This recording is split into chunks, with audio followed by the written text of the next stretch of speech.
तो हेलो बच्चा लोग, welcome back to JTB classes. आज हम करेंगे बच्चा जी +1 साइंस के लिए। टॉपिक का नेम है dynamics of uniform circular motion. Friction के ही ये आगे का कंटिन्यू पार्ट है।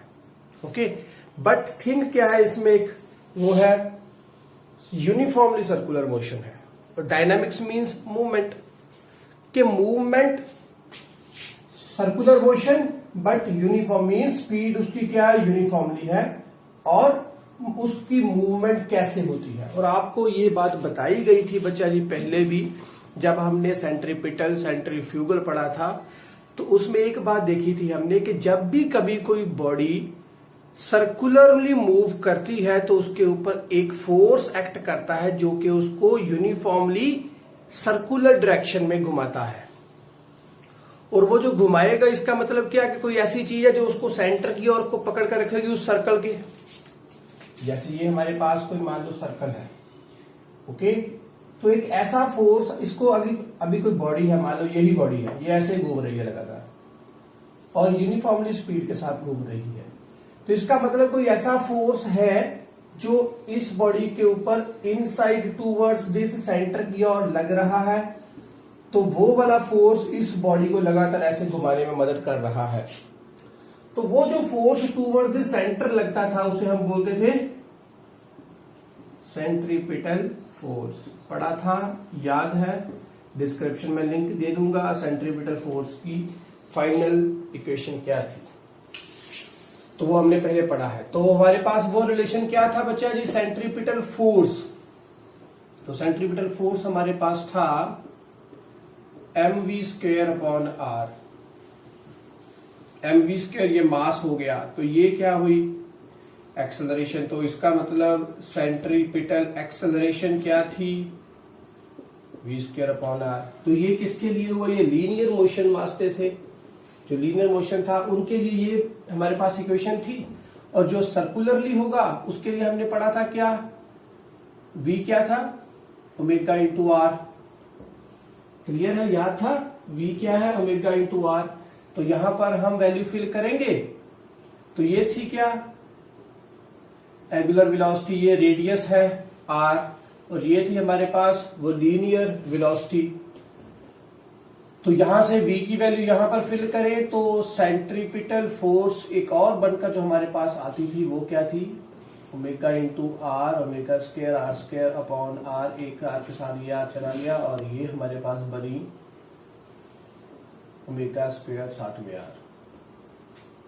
तो कुछ ये बना, ओके।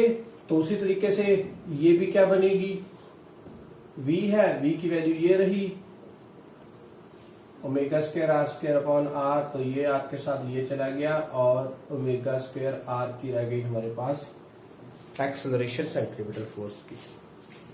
तो इससे हमने ये बात उस टॉपिक से क्या समझी थी कि एक ऐसा फोर्स है जो कि सेंटर की ओर लगता है उसे हम बोलते हैं सेंट्रीपिटल फोर्स, और एक ऐसा फोर्स है जो कि इक्वल मैग्नीट्यूड का सेंटर से बाहर की ओर लगता है उसे हम बोलते हैं सेंट्रीफ्यूगल फोर्स। ओके, जो सेंटर से बाहर की ओर लगता है। तो उसके लिए भी आपको एग्जांपल मैंने दी थी, आप किसी गाड़ी में ट्रैवल कर रहे हैं और आपके जो गाड़ी का डैशबोर्ड है उसके ऊपर आपने कोई भी ऐसी चीज रखी जो कि मूवमेंट में हो, जो कि हिल सकती हो जब आप गाड़ी को मूव करवाएं। तो आप बच्चा जी गाड़ी को मूव कर रहे हो, किसी भी मान लो कोई ऐसा ट्रैक आ गया जहां से आप उसको कर्वली मीन्स किसी ट्रैक के ऊपर कट कर रहे हो गाड़ी को, और आपने गाड़ी को कट किया ऐसे। तो जब आप ऐसे कट कर रहे हो गाड़ी को तो आपके जो गाड़ी के ऊपर डैशबोर्ड के ऊपर कोई सामान पड़ा होगा वो किस साइड को जाएगा, आप ऐसे गए तो गाड़ी का डैशबोर्ड का सामान बाहर की ओर जाएगा, जिस साइड को आप मूव करें उससे ऑपोजिटली। तो उन बॉडी पार्टिकल्स के ऊपर जो आपके डैशबोर्ड के ऊपर बॉडी पार्टिकल्स पड़े थे वो गए बाहर की ओर, तो उनके ऊपर कौन सा फोर्स लग रहा है, सेंट्रीफ्यूगल फोर्स। इक्वल जितने मैग्नीट्यूड के साथ आपने अंदर को कट किया उतने मैग्नीट्यूड के साथ वो बाहर को गया। तो गाड़ी के ऊपर जो गाड़ी को कर्वली घुमा रहा है उसके ऊपर जो लगा वो कौन सा है, centripetal force. Done, okay.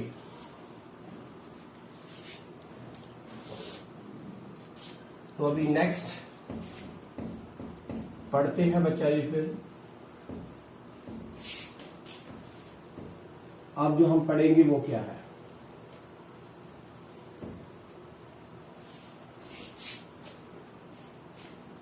Concept है सेंट्रीपिटल फोर्स का, जो कि ये यूनिफॉर्मली सर्कुलर मोशन की मूवमेंट करवाता है, वो हमने सेंट्रीपिटल फोर्स पढ़ लिया है। अब इसके अंदर जो टॉपिक्स पढ़ेंगे हम, वो सबसे पहला टॉपिक, अभी ध्यान से समझना बच्चा जी, बहुत सी ऐसी थिंग्स है जो आपके लिए इंटरेस्टिंग होगी, आप बहुत अच्छे इंटरेस्ट के साथ इसे पढ़ोगे। ओके, तो वो क्या है, मान लो गाड़ी का रोड है, ये थोड़ा सा कर्व कर लो, गाड़ी का रोड है बच्चा जी, ये है वो रोड जिसके ऊपर आपकी गाड़ी जा रही है। और ये कोई रोड जो है, ये हिली एरिया का रोड नहीं है, ये नॉर्मल फ्लैट एरियाज का रोड है। तो जो भी नॉर्मली फ्लैट एरियाज के रोड होते हैं बच्चा जी, वो हमेशा हॉरिजॉन्टल होते हैं, ऐसे। ओके, जब भी गाड़ी मूव करेगी किसी कर्व जगह के ऊपर भी, तो बच्चा जी वहां पर भी रोड ऐसे ही रहेगी, ऐसे पूरे। तो ये ऐसे है, तो ये पूरा रोड ऐसे है, ना तो इसका ये वाला जो ऊपर है या ये नीचे है, नहीं, ना ये ऊपर है या ये नीचे है, नहीं, ये पूरा फ्लैट है रोड। ओके, और फ्लैट रोड के ऊपर कोई कट आया है कि गाड़ी है, अभी ये गाड़ी आ रही है बच्चा, ये यहां से ऐसे जाएगी। ओके, तो ऐसे जाएगी, तो ये जो रोड है इसका कोई सेंटर होगा, इसको मैंने अभी इसका कोई सेंटर निकालूंगा इस सर्कल का, तो वो सेंटर किस साइड को लगेगा, मान लो यहां पर सेंटर है इस रोड का, तो अभी जो गाड़ी ऐसे मूव करेगी, इसका मतलब कोई सेंटर की और कोई फोर्स लगेगा, वो कौन सा है, सेंट्रीपिटल फोर्स। कितनी वैल्यू है, mv²/r। अभी मैंने ये ओमेगा वाला नहीं लिया, ये लिया है, क्यों, क्योंकि गाड़ी जो है वो वेलोसिटी के साथ यहां पर लीनियरली मूव कर रही है। ओके, क्योंकि एंगुलर मोशन, एंगुलर वेलोसिटी तो यहां पर लगती हैं, तो यहां पर बॉडी ऐसे मूव कर रही है। ओके, तो हमारे पास है mv²/r, ये रहा सेंट्रीपिटल फोर्स, जो कि इस गाड़ी को यहां से घुमाने की ओर हेल्प करेगा। तो टॉपिक है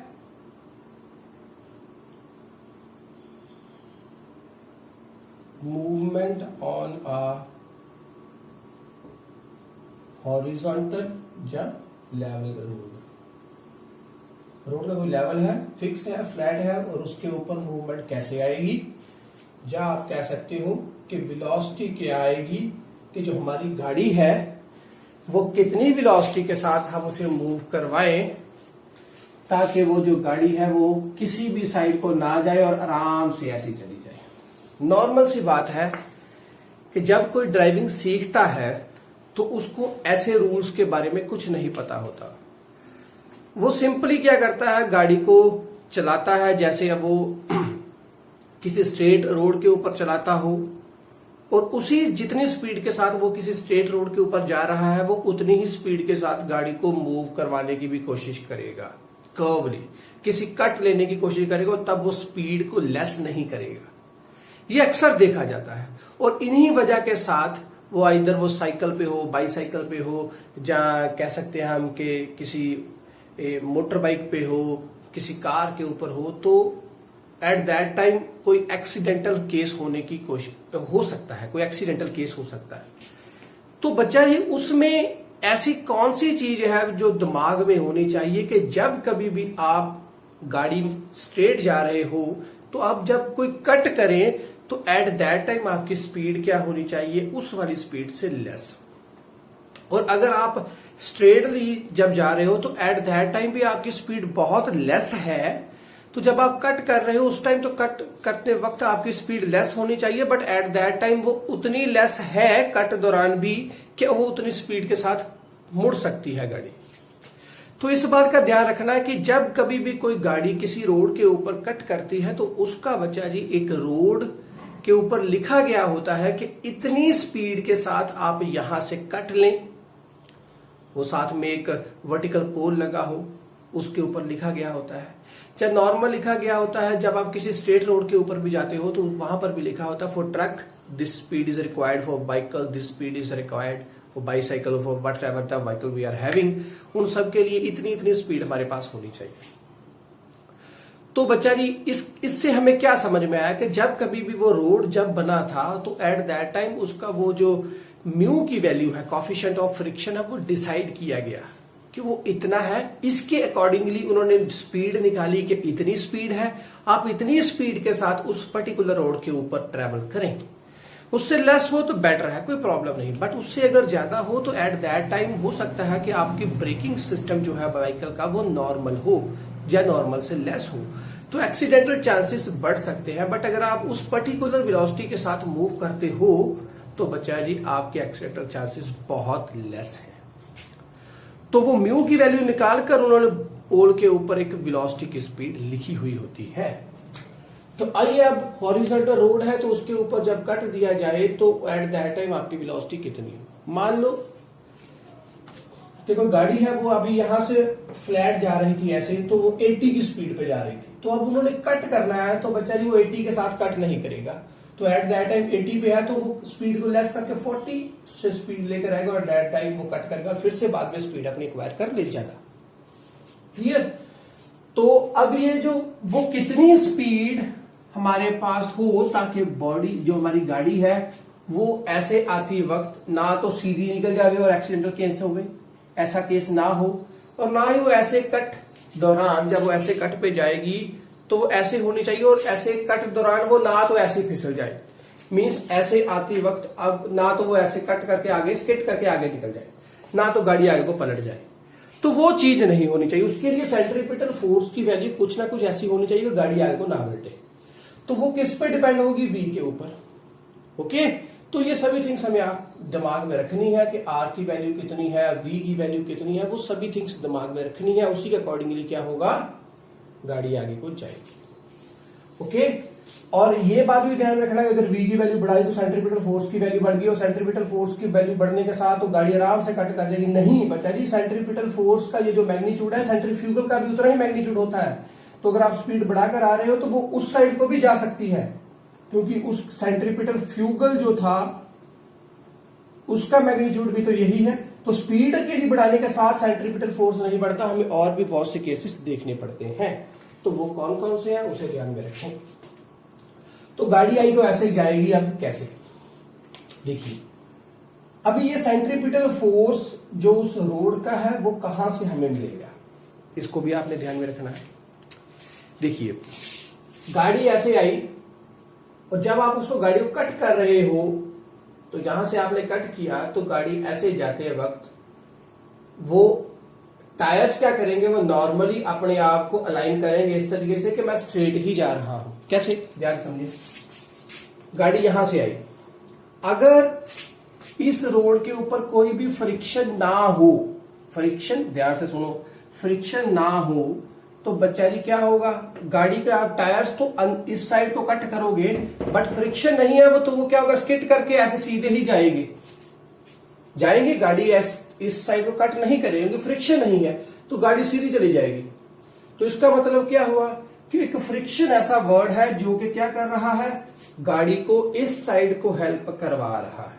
तो फ्रिक्शन के साथ कौन सा फोर्स आता है, फ्रिक्शनल फोर्स। ओके, तो कट हेल्प कौन सा करता है, सेंट्रीपिटल फोर्स। तो यहां पर फ्रिक्शन ने भी क्या किया, सेंट्रीपिटल फोर्स की हेल्प की। तो इसका मतलब सेंट्रीपिटल फोर्स को किसने बनाया, फ्रिक्शन ने बनाया। ध्यान से समझिए फिर से, गाड़ी के 4 टायर्स हैं, उन्हीं चारों के उनमें से 2 टायर्स ऐसे होंगे जो गाड़ी का जोर लगाते हैं, अगर 4x4 व्हीकल नहीं है तो नॉर्मली 2 के ऊपर जोर लगता है, और जो फ्रिक्शन है वो चारों टायर्स के ऊपर लगता है। तो एट दैट टाइम क्या होगा कि गाड़ी अगर इस रोड के ऊपर फ्रिक्शन ना हो तो आप चाहे जितने मर्जी कट लगाते जाओ, गाड़ी ऐसे आगे आगे निकल जाएगी सीधी।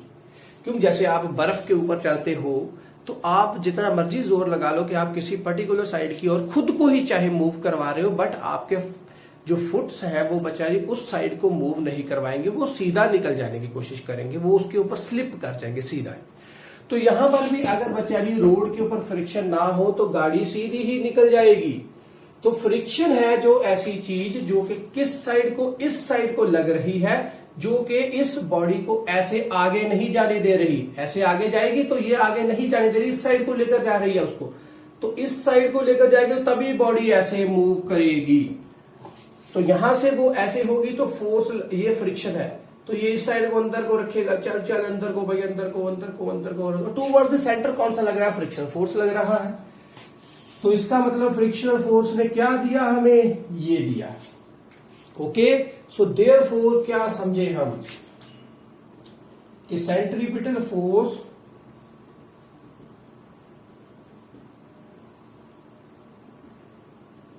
comes from फ्रिक्शन, फ्रिक्शन से आया है वो। तो अभी कितना आया है, तो वो रही वैल्यू ये। ओके, तो ये जो फ्रिक्शनल फोर्स है, अभी क्या वो जो फ्रिक्शन था हमारे पास, पिछले टॉपिक्स में हमने पढ़ा था कि बॉडी इस साइड को मूव करे तो फ्रिक्शनल फोर्स इस साइड को मूव करता है, बॉडी का फोर्स इस साइड को लगा तो फ्रिक्शन फोर्स इस साइड को लगता है। तो यहां पर बच्चा जी गाड़ी के ऊपर अगर फ्रिक्शन जो लग रही थी, अब अगर बच्चा जी मान लो क्या हो कि गाड़ी का टायर थोड़े से स्किट भी करें और वो सीधे सीधे भी जाए आगे को ऐसे, तो इसका मतलब क्या हुआ कि गाड़ी उस रोड से स्लिप कर कर आगे चली गई है। और उन सभी फ्रिक्शन में से कौन कौन से फ्रिक्शन, स्टैटिक, लिमिटिंग और काइनेटिक, इनमें से कौन सा फ्रिक्शन जो है वो वर्कआउट में आ रहा है, ध्यान से समझो इसको। ये तीन हमारे पास टाइप्स थी फ्रिक्शन की, इन सभी में से ऐसा कौन सा फ्रिक्शन है जो हमारा यहां पर वर्कआउट में आ रहा है। देखिए कैसे, बॉडी को स्किट आगे नहीं करने दिया गया, उसको इस साइड को कट करवा दिया गया, तो इसका मतलब इनमें से कौन सा फ्रिक्शन वर्क में आया। लीनियरली बॉडी जो है वो आगे को स्किट नहीं करी, वो इस साइड को कट में आ गई, तो स्किट नहीं करी, मींस फ्रिक्शनल फोर्स जो है वो हैवी है। किससे, जो बॉडी अपना फोर्स लेकर आगे को जा रही थी उससे। तो इसका मतलब क्या हुआ कि इससे ये हैवी है तो ये क्या हुआ, स्टैटिक हुई। इसका मतलब लिमिटिंग फ्रिक्शन से भी लेस वाली वैल्यू है, तो ये वाला फोर्स वर्कआउट में आ रहा है। तो इसका मतलब अब अगर वो बॉडी और स्पीड में हो तो तब बच्चाई क्या होगा, इसकी वैल्यू मैं और बढ़ाऊं तब हो सकता है कि लिमिटिंग और काइनेटिक फ्रिक्शन की वैल्यू आ जाए। बट अभी फिलहाल कौन सी आई, स्टैटिक फ्रिक्शन आई। तो स्टैटिक फ्रिक्शन आई, इसका मतलब ये जो फ्रिक्शन की वैल्यू है, अभी समझना यहां से, ये जो फ्रिक्शन की वैल्यू है ये लेस देन या इक्वल्स टू है किसके, mv²/r से। कि ये जो फ्रिक्शन है इसने इतनी वैल्यू तो दी ही दी, और ये किसके ऊपर डिपेंड है, बॉडी कितनी स्पीड के साथ जा रही थी, तो वो लिमिटिंग फ्रिक्शन के अंदर ही तो थी, तो वो इक्वल्स टू तो इसके है, क्योंकि इसने इसको बनाया, बट वो इससे ज्यादा भी है। ओके, ये कौन सा फ्रिक्शन है, स्टैटिक फ्रिक्शन है। ओके, ये बात समझ में रखना बहुत इंपॉर्टेंट है। समझ में आ गई तो हम आगे कंटिन्यू करते हैं, वरना एक बार फिर से इसी चीज को दोबारा समझे जो मैंने अभी बताई है बैक करके। तो वो हुआ लिमिटिंग फ्रिक्शन, स्टैटिक फ्रिक्शन हमारे पास कितनी वैल्यू आ गई। अब क्या रह गया, अब देखिए ध्यान से, बॉडी आ रही है, वो स्ट्रेट आ रही थी, सीधी आ रही है, फ्लैट रोड के ऊपर आ रही है। तो मान लो इस रोड के ऊपर बात करूंगा मैं, यहां पर वो बॉडी पहुंच गई है, तो वो बॉडी सीधी थी, किसी भी साइड को अप डाउन नहीं है।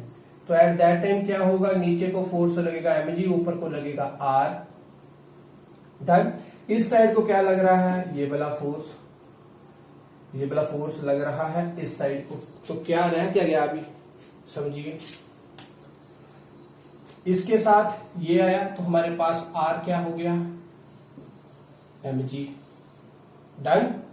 सेंट्रीपिटल फोर्स जो हमारे पास लगा वो क्या था, mv, इसको हम स्मॉल f से लिखते हैं, mv²/r। डन। इसने इसको मैनेज किया। ओके, तो बॉडी को अंदर को मैनेज किया किसने, इस वाली चीज ने। ओके, सो देयरफॉर हमारे पास दो चीजें बन गई, एक बनी R इक्वल्स टू mg और सेकंड बना हमारे पास स्टैटिक फ्रिक्शन जो कि क्या है, mv²/r है। क्लियर। तो अब क्या करें, क्या हमें क्या चाहिए, v की वैल्यू चाहिए। ओके, तो ये कौन सा फ्रिक्शन था, स्टैटिक फ्रिक्शन था। तो स्टैटिक फ्रिक्शन की वैल्यू क्या होती है, न्यू भी आएगा ना कुछ कुछ, तो स्टैटिक फ्रिक्शन की वैल्यू क्या होगी, F/r equals to mu into s. था, पढ़ा था हमने कॉफिशिएंट। अभी स्टैटिक की वैल्यू तो F/r। ओके, तो ये वाला F जो है ये स्मॉल f, स्टैटिक फ्रिक्शन वाला, mu s equals to Fs/r। तो ये वैल्यू आ गई, तो इसकी वैल्यू यहां पर लिखे हम, तो वो क्या बनेगी, ये वाला रिलेशन अभी क्या बन गया, म्यू एस साथ में आ गया r greater than equals to M we square upon r. R की वैल्यू क्या है, m g, mu s m g greater than equals to M we square upon r. M गया और क्या रह गया मगर, v की वैल्यू क्या हो गई, v की वैल्यू आ गई हमारे पास म्यू एस जी साथ में r, तो ये स्क्वायर है, तो यहां से v की वैल्यू क्या आ जाएगी। अब यहां पर देखिए फिर से ये वैल्यू इसकी ऐसे और ऐसे, तो यहां से वैल्यू आ गई म्यू एस जी और साथ में r। ओके, तो यहां पर लिखा है ग्रेटर देन, यहां पर लिखा हुआ है लेस देन इक्वल्स टू, तो इसका मतलब मैक्सिमम वेलोसिटी क्या होगी, ये मैक्सिमम है।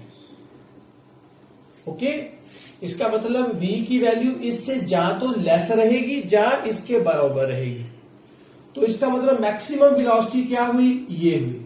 अब ये मैक्सिमम वेलोसिटी क्या है कि जब कोई बॉडी इस रोड के ऊपर जा रही है जो कि फ्लैट रोड है, हॉरिजॉन्टल रोड है, उसके ऊपर वो इतनी स्पीड के साथ अगर जाएगी तो वो बॉडी किसी भी साइड को स्किप नहीं करेगी, ना तो आगे को पलटेगी और ना ही वो स्लिप करके आगे को जाएगी। क्लियर, तो इतनी वेलोसिटी मैक्सिमम है जिसके साथ वो जा सकता है। म्यू एस क्या होगा, वो रोड कितना है, ओके, जी क्या है, ग्रेविटी की value, gravitation due to acceleration due to gravity, और आर की वैल्यू उसका आर कितना था, रेडियस इससे लेकर वो सेंटर का आर कितना था। तो ये सभी थिंग्स को, अब इसका म्यू एस कितना होगा वो भी जाता जाता है, आर की जी की वैल्यू फिक्स है तो आर कितना वो भी देखा जाता है, तो उसी के अकॉर्डिंगली हम वी मैक्स की वैल्यू निकालते हैं। ओके, कि फाइनल वैल्यू जो है हमारे पास वो कितनी आएगी, हम उस चीज को निकालते हैं कि म्यू एस की वैल्यू क्या है, जी की वैल्यू क्या है, आर की वैल्यू क्या है, और उसी के अकॉर्डिंगली कि मैक्सिमम कितनी वेलोसिटी के साथ बॉडी इसके ऊपर से जाए ताकि वो स्लिप ना करे। इसलिए ये रोड के ऊपर निकालकर साइड में बोर्ड के ऊपर लिखा होता है मेडिकल के ऊपर कितनी वेलोसिटी के साथ आप चाहे तो आप स्किट नहीं करेंगे। Clear, done. तो इसका मतलब वो किसी भी, अब अगर कोई हमारे पास हैवी ट्रक हो, एक छोटा सा व्हीकल हो, कोई भी चाहे बाइसाइकिल हो या साइकिल हो या फिर मोटर बाइक हो, कुछ भी चीज हो, तो बच्चा जब वो इसके ऊपर जाएगा तो वो उस व्हीकल का वो मास यहां पर नहीं लिखा, इसका मतलब वो वी मैक्स की स्पीड सभी के ऊपर लागू होगी। यहां पर ये चीज नहीं लिखी कि साइकिल अगर जाए तो साइकिल का बच्चा जी मास लेस होगा तो उसके लिए वी मैक्स की स्पीड ये है, नहीं। ओके, सिंपल सभी के लिए लिखा गया है, एम की वैल्यू क्या है उसके ऊपर डिपेंड नहीं करता, इसका मतलब बॉडी के मास के ऊपर डिपेंड नहीं करता, वो सिंपल चीज इसका म्यू एस रोड का, जी की वैल्यू क्या है वो सभी के लिए सेम है, और आर की वैल्यू क्या है सभी के लिए सेम है, तो उसी अकॉर्डिंगली वी मैक्स की वैल्यू निकाली जाती है ताकि बॉडी स्किप या पलटे ना। तो क्लियर है आपको, ये हॉरिजॉन्टल वाला केस तो समझ में आ गया होगा। अब एक और चीज, ये तो आप यहां से पढ़ लोगे। अभी एक और थिंग है कि वी मैक्स की वैल्यू और कितनी हो। आप एक बार इसका स्क्रीनशॉट लीजिए प्लीज, कि वी मैक्स की वैल्यू क्या है। एक और केस है, मान लो हमारे पास ये एक व्हीकल है, कार है कोई, ओके, ये कार का सी है, सेंटर ऑफ मास है, ओके, और ये एक ऐसा रोड है, ओके, इस साइड को बॉडी आई और इस साइड को जाएगी, इस साइड को क्या लगेगा, एम स्क्वायर अपॉन आर। तो अगर ये गाड़ी बच्चा जी ऐसे आते वक्त, यहां तो स्किटिंग के लिए हो गया कि स्किट ना करे, अब ये जो हमारे पास थी कि ये जो गाड़ी आई है ये ऐसे आगे को ऐसे कट लेते वक्त ऐसे पलट ना जाए, दूसरी ओर ना पलटे, मीन जिस साइड को सेंट्रीफ्यूगल फोर्स लगेगा उस साइड को सेंट्रीफ्यूगल फोर्स हैवी ना हो सेंट्रीपिटल फोर्स के ऊपर, गाड़ी जो है वो पलटे ना, तो उसके लिए सेंट्रीफ्यूगल फोर्स लगेगा। तो वो गाड़ी का एक ये व्हीकल है, आगे वाला टायर और ये टायर है, पीछे भी दो टायर्स है, बट क्या होगा जब वो गाड़ी ऐसे आएगी तो वो ऐसे जाने की कोशिश करेगी सीधी, बट अगर ऐसे आते वक्त वो अब इस साइड को पलटने की कोशिश करेगा तो क्या होगा, ये वाला पार्ट ऐसे हो जाएगा। मींस इस टायर के ऊपर क्या लगेगा, टॉर्क लगेगी। टॉर्क कैसे लगेगी अभी ध्यान से समझना। बॉडी आई ऐसे, तो वो गाड़ी ऐसे आते वक्त क्या होगा, इस टायर के ऊपर, ये टायर ही तो होगा जिसके ऊपर वो टॉर्क कैसे लगेगी, ये उसका इस साइड का टायर है, इस टायर के ऊपर ध्यान देना। गाड़ी आई ऐसे और ऐसे हो गई, तो ये टायर नीचे लगा रहा, ये टायर ऊपर चला गया, तो इस टायर के ऊपर क्या लगी, टॉर्क लगी, ऐसे आई, और इसके ऊपर टॉर्क लगी तो ऐसे। तो मींस ये टॉर्क मींस वो बना क्या पॉइंट, एक्सिस वाला पॉइंट बना, इसके ऊपर वो गाड़ी पूरी ऐसे घूमी है। तो ये टायर थोड़ी ना ऊपर जाएगा, ये टायर तो नीचे रहेगा, ऐसे आया और इसके ऊपर ऐसे लगी तो ऐसे हो गया। तो ये वाला टायर क्या है, ये बना उसका सेंटर ऑफ एक्सिस। ओके, अब गाड़ी पलटेगी तो कैसे, देखिए ये रहा उसका सेंटर ऑफ मास। अब क्या होगा, देखिए ये वाला पॉइंट बना उसका एक्सिस वाला रोटेशन, तो इससे ये ऊपर वाली हाइट होगी, एक ये हुआ, सुन ही जाइए आप बच्चे, ये ऊपर वाली हाइट होगी, ये इस साइड को हुआ, एक और क्या हुई, ये हो गया और ये हो। अभी ये मैंने क्यों लिखा, अभी ध्यान से समझना, ये मैंने क्यों लिखा। गाड़ी ऐसे आई थी तो गाड़ी का क्या होगा, सेंट्रल मास यहां है तो उतनी हाइट तक ये हुआ, ये मूव करेगा ना, ये अपने आप को चेंज करेगा। जब बॉडी आ रही थी ये अपनी जगह को चेंज करके ऊपर को जाएगा, मीन्स यहां पर उसका पूरा वेट जो है वो बैलेंस्ड है इस पॉइंट के ऊपर।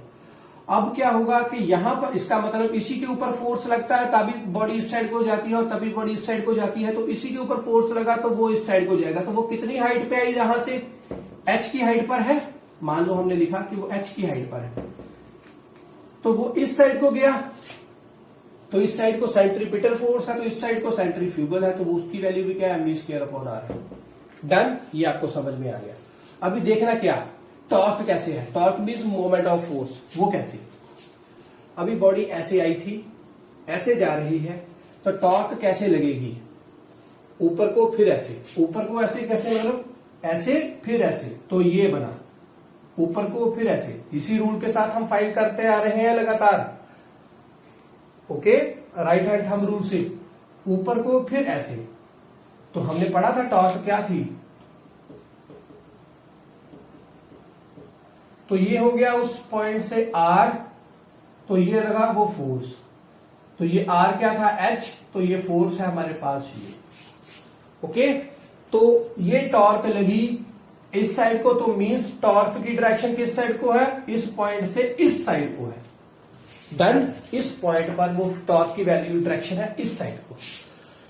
तो अगर बच्चा जी यहां से इस साइड को बना, तो सेकंड केस, अगर ये भी फोर्स यहां से इस साइड को होता तो वो कैसे, मान लो यहां से इस साइड को और फिर ऊपर को ऐसे, तो फिर ऐसे, तो ये जो हमारा डायरेक्शन आती टॉर्क की वो भी इस साइड को होती। पहले फोर्स ऐसे, पहले ये एच वाला केस था, अभी यहां से कैसे होगा, ऐसे, और फिर ऊपर को ऐसे, ऊपर को, तो ये थंब क्या बताता, इस साइड को, तो इसका मतलब टॉर्क फिर से इस साइड को लगती, तो इसकी भी टॉर्क इसी साइड को, तो इसकी भी, इसका मतलब एक ही साइड को घूमती, तो ये गाड़ी ऐसे पलट जाती। अब क्या होगा, ये ऐसे हो गया। सेकंड चीज, इस इधर से ऐसे ऐसे, तो ये अब क्या बताएगा, डायरेक्शन इस साइड को, वो डायरेक्शन उस साइड को थी, ये इस साइड को गई। इसका मतलब दोनों केसेस में टॉर्क एक दूसरे को क्या करेंगी, कैंसल आउट करेंगी।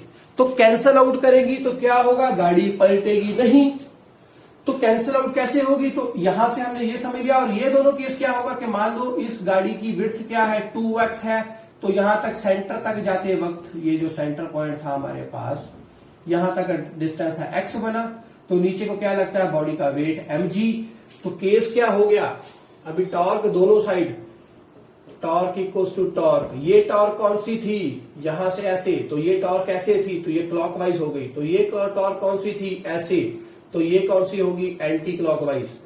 तो दोनों एक दूसरे को बैलेंस कर रही है, गाड़ी आगे नहीं पलटेगी, क्योंकि ये टॉर्क इस साइड को, ये टॉर्क एक साइड इस साइड को आई, तो एक दूसरे को बैलेंस की करके रखा। तो इस केस में क्या होगा, फिर से लगाकर देखें, x साथ में mg, तो यहाँ दोनों के बीच में एंगल 90 ही तो है, तो वहां पर साइन थीटा साइन 90 की वैल्यू क्या होगी 1, तो हमने सिंपल ऐसे लिख लिया। तो यहां पर भी क्या होगा, h साथ में है mv² अपॉन r। तो यहां से आप v की वैल्यू निकाल सकते हो, तो वो क्या बनेगी x g r upon h, तो ये अंडर रूट में। ओके, x रह गया ठीक है, r चला गया ऊपर, g है ठीक है, और नीचे क्या रह गया हमारे पास h, उसको अंडर रूट में कर दिया, तो ये v की वैल्यू बन गई। तो गाड़ी पलटे भी ना उसके लिए ये हमारे पास वेलोसिटी की वैल्यू है। ओके, ये स्केटिंग के लिए हो गया और ये पलटने के लिए हो गया। तो अब इतनी सेफ स्पीड के साथ अगर गाड़ी जाएगी तो वो गाड़ी पलटेगी नहीं, सेंट्रीफ्यूगल फोर्स हैवी नहीं होगी सेंट्रीफ्यूगल फोर्स से। तो क्लियर है, इसका स्क्रीनशॉट लीजिए। अभी बैंकिंग ऑफ रोड्स करते हैं इसके बाद। तो बच्चे लोग, नेक्स्ट जो टॉपिक है हमारे पास वो है banking of roads. Banking of roads means कोई खाता वगैरह जमा नहीं करवाना। बैंकिंग का मींस मतलब क्या है कि किसी एक एज को थोड़ा सा ऊपर कर देना, ताकि जो वो नॉर्मली हम किसी वेलोसिटी के साथ किसी कर्व जगह से गुजरते हैं तो हम थोड़ी सी उससे ज्यादा स्पीड से वहां से गुजर सके, ज्यादा स्पीड से। आप इस बात को ध्यान में रखें कि जब कोई एक एज जो कि आउटर एज हो उस कर्व्ड रोड का, वो अगर थोड़ा सा ऊंचा कर दिया जाए इनर एज से, तो गाड़ी जो है वो हम ज्यादा स्पीड से कट कर सकते हैं। और हिली एरियाज में मोस्टली ऐसे होता है, जो आउटर एज होती है वो थोड़ी सी ऊंची होती है as compare to inner edge. तो आउटर एज वाली ऊंची होने का मतलब क्या हुआ, उस चीज को हम बोलते हैं बैंकिंग ऑफ रोड्स।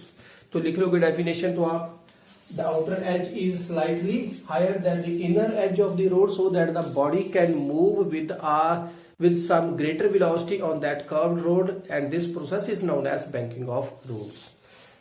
Okay, तो है क्या, अभी किया क्या कैसे, अभी देखिए ये एक रोड है, ओके, ये कर्व्ड रोड ही है, बट ये वाली साइड थोड़ी सी ऊंची है। तो ये ऊंची है तो इसको मैं कैसे लिखूंगा बच्चे, अभी कैसे बनाऊं इसको, आप बताइए खुद।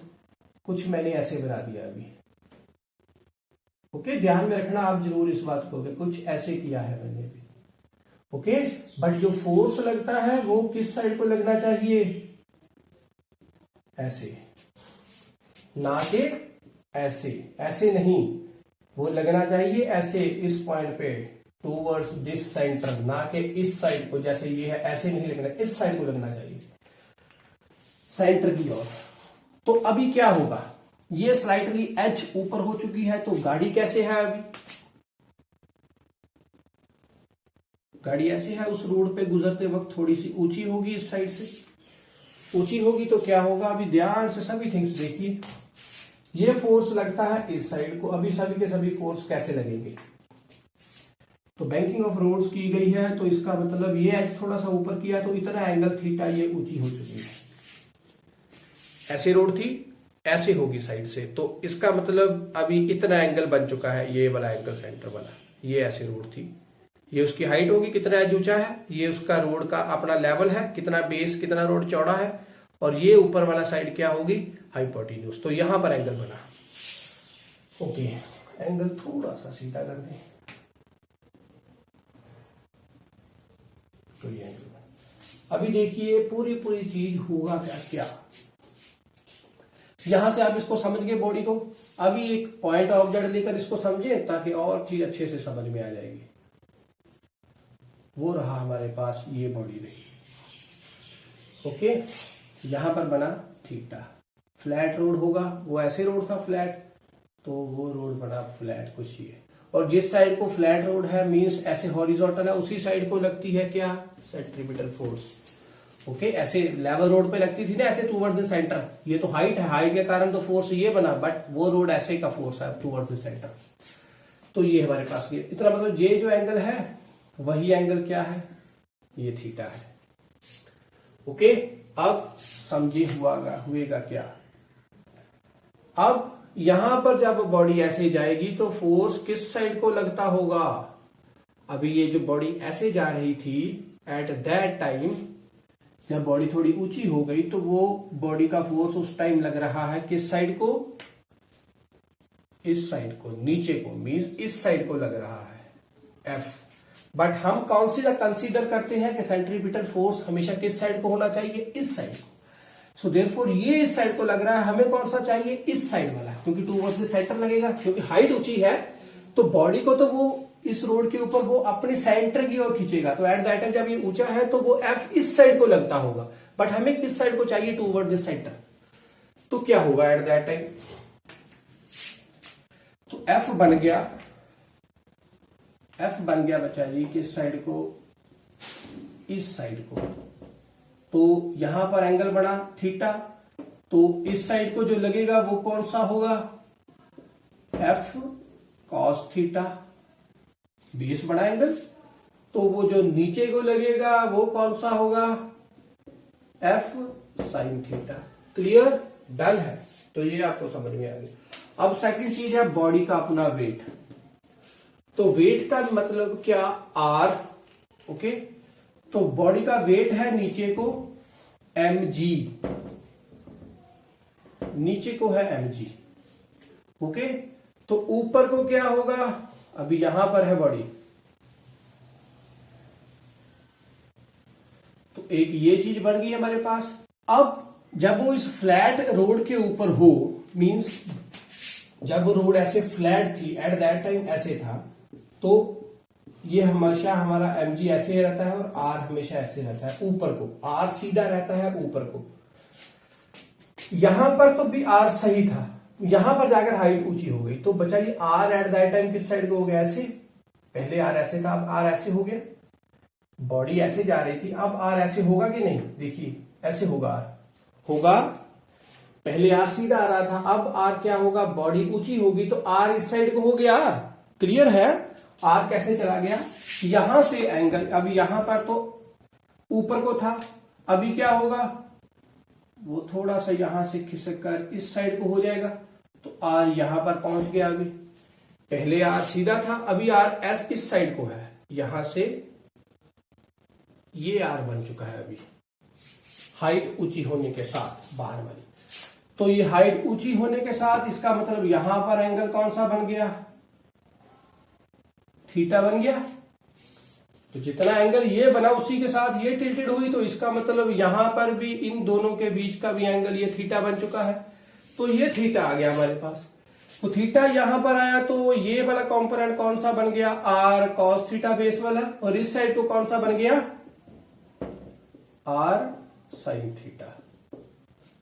क्लियर, ये बन गया आर कॉस थीटा और ये बन गया आर साइन थीटा। डन है, क्लियर है, समझ में आ गया होगा सबको बताइए। अब इसके बाद क्या होगा वो समझते हैं। अभी क्वेश्चंस बनानी है सिंपल से, इसको बार बार देखिए, अगर कोई डाउट आ गया तो आगे नहीं समझ में आएगा, तो डाउट्स आपने क्लियर कर कर आगे चले। तो इक्वेशन अभी सिंपल सी बनाए। अभी ये वाला फोर्स कौन सा बनेगा जो टूवर्ड द सेंटर लगेगा, वो कौन सा है, सेंट्रीपिटल फोर्स। इतना सेंट्रीपिटल फोर्स लगना चाहिए था, बट हाइट की वजह होने के कारण ये वाला अब सेंटर से खिसक कर किसी और डायरेक्शन को चला गया है। तो टूवर्ड द सेंटर वाला ही तो है जो सेंट्रीपिटल फोर्स प्रोवाइड करता है, तो वो अभी ये बनेगा कि ये वाला जो सभी थिंग्स ऐसे थी, ये डायरेक्शन मींस ये वाली डायरेक्शन, तो वो कौन सी आई, ये। तो क्या बनेगा अभी, r sine theta plus f. अभी देखिए ये जो एफ कौन सा है, ये एफ था हमारे पास सेंट्रीपिटल फोर्स। ओके, ये एफ कौन सा है, सेंट्रीपिटल फोर्स है। तो सेंट्रीपिटल फोर्स प्रोवाइड कौन कर रहा है, फोर्स ऑफ फ्रिक्शन वाला केस। तो यहां पर क्या लिखूंगा मैं, एफ लिख दिया। फोर्स इस साइड को लगा, भी मैंने यहां पर ये पूरा केस किसके लिए बनाया, सेंट्रीपिटल फोर्स के लिए समझाया। अभी यहां पर लगाएंगे क्योंकि सेंट्रीपिटल फोर्स दे कौन रहा है, फोर्स ऑफ फ्रिक्शन, तो यहां पर लिख दिया एफ एस। ओके, तो साथ में क्या आया, कॉस थीटा। ये किसके बराबर होगा, mv square upon r. Okay, अभी ये सारा चीज, ये जो पूरी चीज हमें कौन देगी, सेंट्रीपिटल फोर्स देगी, वो रहा mv स्क्वायर अपॉन आर। बात समझ में आई। ये नहीं, अब पूरा ये बनेगा सेंट्रीपिटल फोर्स। ये तो हाइट वजह से होने के कारण ये इस साइड को चला गया, बट टूवर्ड द सेंटर जो लगता है वही सेंट्रीपिटल फोर्स होता है, तो वो ये रहा। क्लियर। सेकंड चीज, एक इक्वेशन हमारे पास ये बन गई, इक्वेशन नंबर 2। यहां से क्या बना, अभी एक तो ये बन गया, एक ये वाला बनेगा हमारे पास। वो कौन सी इक्वेशन बनेगी, अभी ये बैलेंस स्टेट में है, तो वो क्या बना, r cos theta equals to f sine theta plus m g. M g भी नीचे को लग रहा है पूरा, तो वो कौन सा बन गया, r cos theta equals to f, फिर से एफ कौन सा बना, एफ एस, और साथ में बन गया sign theta plus MG. Clear. तो अब यहां से इक्वेशन नंबर 1 क्या बनेगी, ये ऊपर वाली r sine theta plus f s cos theta equals to M we square upon r, ये तो सेम है। और 2 वाली इक्वेशन क्या बनती है, ये चीज भी इस साइड को ले जाए, r cos theta minus f s sine theta equals to M g. ये साइन कॉस एक साइड ले गए हैं। ओके, तो अब क्या होगा, अब यहां से इसको एलिमिनेट करना है, तो हमें पता है बच्चा जी एफ एस किसके बराबर होता है, म्यू साथ में आर, ये म्यू एस था। तो ये कॉफिशिएंट वाले केस से हमारे पास आया था, तो यहां पर ये पहली इक्वेशन में फिल करें फिर से, तो वो बन गई हमारे पास R sine theta plus mu S R cos theta equals to M we square upon R. तो दूसरी इक्वेशन बनेगी R cos theta minus mu S R sine theta equals to M G. Clear, done है। R दोनों में से बाहर आ जाएगा, पहले से आर बाहर आएगा, दूसरे से भी आर बाहर आएगा, तो किसमें एक आर हमें बाहर निकालना पड़ेगा, दूसरे में जाकर उसे फिल करना पड़ेगा। तो मान लो हम दूसरी वाली ये जो इक्वेशन थी, हम यहां से आर को बाहर निकाल रहे हैं इस वाली केस में से, तो आर को बाहर निकाला तो हमारे पास बना cos theta minus mu s sine theta equals to M g. तो आर की वैल्यू क्या आएगी, m g upon cos theta minus mu s sine theta. तो ये आर की वैल्यू आ गई। अभी ये आर की वैल्यू जो हमारे पास आई है, तो ये इक्वेशन नंबर 1 है, इसमें से भी आर बाहर निकाल दें और इसकी आर की वैल्यू यहां पर जाकर फिल कर देंगे हम। तो ऊपर 1 वाली इक्वेशन में से क्या होगा, अभी आर को बाहर निकालेंगे और साथ में ये भी फिल करेंगे। तो आर बाहर निकाला तो पीछे तो क्या रह गया, sign theta plus mu S cos theta. इससे अभी इन ये लिख दिया, आर बाहर निकाला, आर की वैल्यू ये है, तो वो भी साथ में फिल करते हैं। एक स्टेप हम थोड़ा सा छोड़ रहे हैं।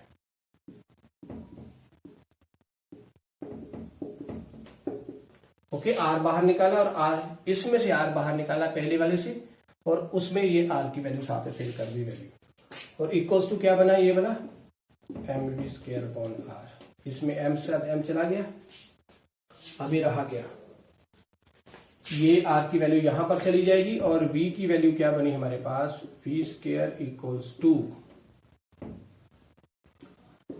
Sign theta plus mu S cos theta, साथ में g था, और g के साथ क्या आएगा, r अपॉन क्या आ गया, cos theta minus mu s sine theta. यहां पर भी छोड़ देते हो, कोई गलत नहीं, बट अगर आप इसको और अच्छे से करना चाहते हो और डिटेल में जाएं, तो क्या करें बच्चा जी, साइन कॉस ही तो है, तो यहां पर भी कॉस के साथ मल्टीप्लीकेशन और डिवाइड, कॉस के साथ मल्टीप्लीकेशन और डिवाइड, तो इसके साथ यहां पर डिवाइड भी किया पूरा कॉस थीटा के साथ, और मल्टीप्लाई भी किया। जब डिवाइड करेंगे कॉस थीटा के साथ तो क्या बनेगा, देखिए यहां पर कॉस थीटा के साथ मल्टीप्लाई किया, तो मैंने साथ में मल्टीप्लाई भी किया है, और डिवाइड जब करूंगा तो वो नीचे जाएगा इसके साथ, तो क्या बनेगा, tan theta plus mu S cos theta, multiply तो है ही है, डिवाइड किया तो कॉस के साथ कॉस थीटा चला गया, तो यहां पर जी आर साथ में रह गया।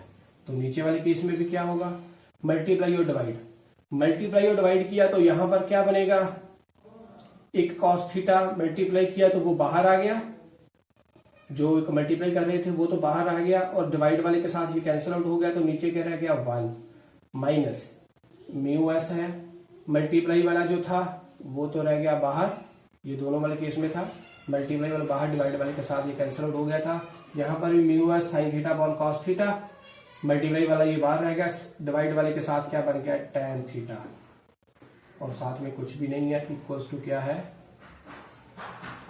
इक्वल्स टू है बी स्क्वायर, कॉस थीटा के साथ कॉस थीटा चला गया। तो बी स्क्वायर की वैल्यू हमारे पास क्या आ गई बच्चा जी, यहां से tan theta plus mu s g r upon 1 minus mu s tan theta. तो स्क्वायर हटाएंगे तो यहां पर क्या लगाएंगे, under root tan theta plus mu s g r 1 upon mu s tan theta. तो ये हमारे पास v की वैल्यू आ गई, और ये जो v की वैल्यू है ये है मैक्सिमम स्पीड, कितनी स्पीड के साथ अब ये बॉडी यहां से जाएगी और फिसलेगी नहीं, ओके, स्किड नहीं करेगी।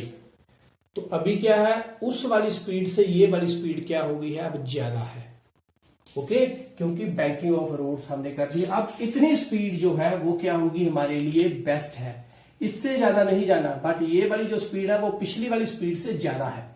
तो देयरफॉर क्या हुआ कि बैंकिंग ऑफ रोड्स के करने के साथ हम किसी कर्व रोड से अगर गुजरेंगे तो उसकी स्पीड क्या होगी, थोड़ी सी हायर होगी as compare to the horizontal road के ऊपर जब हम गुजरते हैं। तो ये रह गया v। अब एक और केस, अगर मान लो इसी रोड के ऊपर जाते वक्त हमारे पास म्यू एस ना हो, ये बड़ी चीज ना हो, मीन्स कोफिशिएंट ऑफ फ्रिक्शन नहीं है, जो रोड है वो स्लिपरी है, तो क्या एट दैट टाइम ये जो हमारे पास हाइट है क्या ये हेल्प करेगी गाड़ी को मूव करने में? बिल्कुल करेगी, क्योंकि जब वो स्किड करेगी बेचारी एट दैट टाइम क्या होगा, मान लो कि कोफिशिएंट ऑफ फ्रिक्शन नहीं है, जीरो है, तो बॉडी क्या होगी, वो आगे को निकलने की कोशिश करेगी, ओके, तो वो बॉडी आगे को स्लिप करने, स्किड करने की कोशिश कर जाएगी, आगे तो निकल जाएगी, ओके। तो उसके साथ क्या होगा, स्लिपरी रोड हो गया तो बॉडी आगे को निकलने की कोशिश करेगी, तो बट ये हाइट थोड़ी ऊपर होने की वजह से वो आगे को स्लिप कर ही नहीं पाएगी, क्योंकि वो क्या होगा, वो भी एक तरह से वो अब हाइट ऊपर को है तो बॉडी हाइट की और थोड़ी ना स्किड करते हाइट को जाएगी। तो देयरफॉर ये बढ़ाने के साथ क्या होगा कि अगर इसकी वैल्यू भी जीरो हो जाए तब भी बॉडी जो है वो स्किड करके आगे नहीं जाएगी, वो आराम से कट कर सकती है, बिल्कुल आराम से। बट हर एक रोड का बच्चा जी इसकी वैल्यू कोई ना कोई होती जरूर है, हम नेग्लिजिबल काउंट कर रहे हैं कि बिल्कुल लेस है।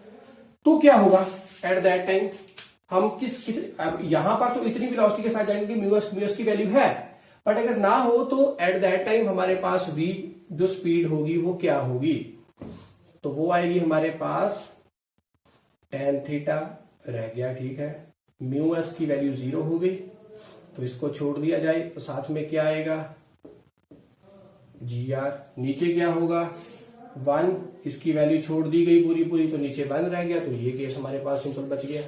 तो tan थीटा साथ में क्या आया जी आर, ओके। तो एट दैट टाइम इतनी वेलोसिटी के साथ अगर हम वहां से गुजरेंगे तो वो हमारे लिए ठीक होगी, इससे अब ज्यादा नहीं होनी चाहिए, अगर इससे ज्यादा होगी तो वो बॉडी गार्ड आगे को स्किड कर सकती है। तो ये हो गया हमारे पास बैंकिंग ऑफ रोड, समझ में आया, इसको भी आपने अच्छे तरीके से पढ़ना है, समझना है। और इसके बाद अब एक नेक्स्ट टॉपिक है हमारे पास बेंडिंग ऑफ अ साइकिलिस्ट, उसका भी इसके साथ कंपैरिजन करेंगे कि उसमें ऐसा क्या किया गया है, ओके। तो स्क्रीनशॉट लीजिए आप इसका पहले। अब बच्चे नेक्स्ट टॉपिक है वो हमारे पास बेंडिंग ऑफ अ साइकिलिस्ट। इसमें भी कुछ डिफिकल्ट नहीं है, सिंपल क्या किया गया अभी यहां पर बच्चा जी, बैंकिंग ऑफ रोड्स हमने की, उसमें क्या किया हमने, जो बाहर वाला एज था वो उसको हाइट में दे दिया।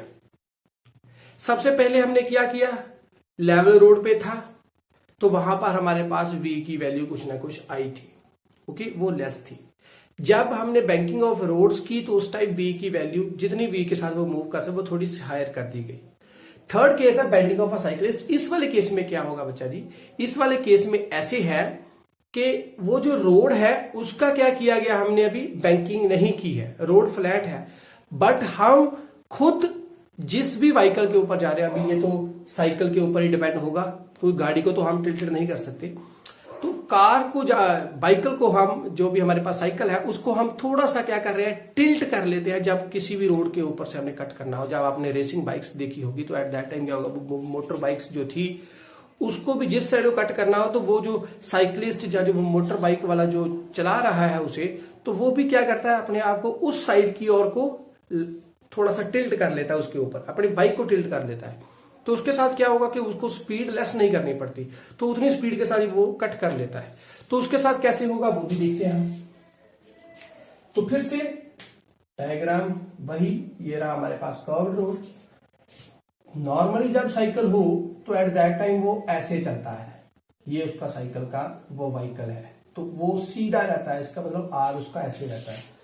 जब उसने बेचारी क्या किया, कट कर लिया, तो एट दैट टाइम वो टिल्ट कर लिया, तो वो टिल्ट करने के साथ वो डेल्टा क्या, वो साइकिल टायर ऐसे हो गया, तो वो इस साइड को हो चुका है। ओके, नॉर्मली ऐसे चलता है बट ऐसे हो गया, तो इसका मतलब आर इस साइड को चला गया, तो ये एंगल थीटा बन गया। ओके, ये थीटा बन गया, तो वो थीटा दो पार्ट्स में तोड़ दें इसको, आर को, तो इस साइड को क्या होगा, r cos theta, r cos theta, इस साइड को बन गया आर साइन थीटा। ओके, जब वो टिल्ट करा तो एट दैट टाइम बच्चा जी इसके टिल्ट होने के साथ ये इस साइड को नहीं होगा, ये जो है हमेशा इस रोड के सेंटर की ओर लगना चाहिए, तो वो सेंटर की ओर कौन सा लग रहा है, आर साइन थीटा लग रहा है। तो क्लियर हो गया। तो नीचे को क्या हो गया, इसका एमजी हमेशा नीचे को रहेगा, ये तो क्या बना, क्या अभी दोनों फिर से बैलेंस कर दें, r cos theta equals to M g, एक बन गई। Second, r sine theta equals to M we square upon r, ये क्या था हमारे पास, एफ था स्टैटिक फ्रिक्शन वाला, मिनिममली इतना होगा। तो इसमें से भी आर, इसमें भी आर आ गया, तो करेंगे क्या, अभी दोनों को डिवाइड कर दो, चाहे आपके ऊपर डिपेंड है। 1 डिवाइडेड बाई 2, तो क्या बना, आर, ये रही 1, ये रही 2, तो आर के साथ आर चला गया, तो 1 अपॉन tan थीटा बन गया, इक्वल्स टू क्या बना, एम जी के साथ एम एम चला गया, तो ऊपर रह गया जी और नीचे रह गया वी स्क्वायर, और ऊपर आ गया आर, तो वी स्क्वायर की वैल्यू क्या बन गई, जी आर साथ में tan theta. Okay, v square की वैल्यू ये रह गई और वी की वैल्यू क्या आ गई, G R tan theta under root कर दिया, तो ये हमारे पास बन गई वैल्यू। तो ये हमारे पास जो वेलोसिटी की वैल्यू आई और जो अभी हमने यहां पर की थी वो भी वेलोसिटी की वैल्यू सेम है। इसका मतलब क्या हुआ कि जब हम बेंडिंग करते हैं एट दैट टाइम भी हम वेलोसिटी की वैल्यू इंक्रीज कर सकते हैं। ओके, उस टाइम पे भी वी की वैल्यू इंक्रीज हो जाती है। तो ये रहा हमारे पास फाइनल इक्वेशन कि मैक्सिमम इतनी स्पीड के साथ जाए, जब वो बेंड करेगा इतनी स्पीड के साथ जाए तब भी वो स्किड नहीं करेगा साइकिल। तो सारे केस हो गए, फर्स्ट किया हॉरिजॉन्टल रोड के ऊपर, सेकंड किया बैंकिंग ऑफ रोड और थर्ड में किया हमने बेंडिंग ऑफ अ साइक्लिस्ट। तीनों केस में हमने वीमैक्स की वैल्यू निकाल ली। फाइनल इक्वेशंस याद रखना, न्यूमेरिकल्स आएंगे उसमें वैल्यू फिल करना और आंसर लेते जाना। लेक्चर बहुत लंबा हो गया बच्चा जी, आज के लिए बस इतना ही। खुश रहे, खुशहाल रहे, पढ़ते रहे, पढ़ाते रहे और लाइफ को एंजॉय करें बच्चा जी। Bye bye, take care.